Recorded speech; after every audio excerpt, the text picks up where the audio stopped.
আসসালামু আলাইকুম রহমতুল্লাহ গাইস, আমরা এখন বান্দরবনে পাহাড়ি রাস্তাঘাট দেখেন কত সুন্দর। যারা বান্দরবন আসছে তারাই জানে।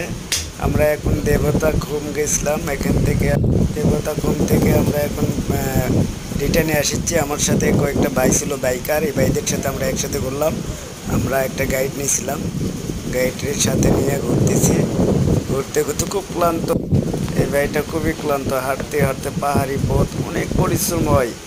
এই যে পাহাড়িরা এখানে পাহাড়ির মানুষজন সবাই কাজকাম করে, আর খুব পিপাসা লাগলে মানুষজন এখানে দোকান আছে, খায়। অনেক উঁচু উঁচু পাহাড়, জীবনে দেখার মতো একটা কেউ যদি না দেখেন বান্দরবান আসবেন। পাহাড়ে খুব মজা। পাহাড়ি এই যে কুকুর আছে, এখানে দোকান আছে, পাহাড়িরা দোকান মানে আমাদের লোকালয় থেকে যারা যায় তারা এখানে যাকে পাহাড়িরা আছে ডাব বিক্রি করে, পানি বিক্রি করে। যে পাহাড়িরা দেখো চাকমারা কত সুন্দরভাবে বাড়ি ঘর করে আছে।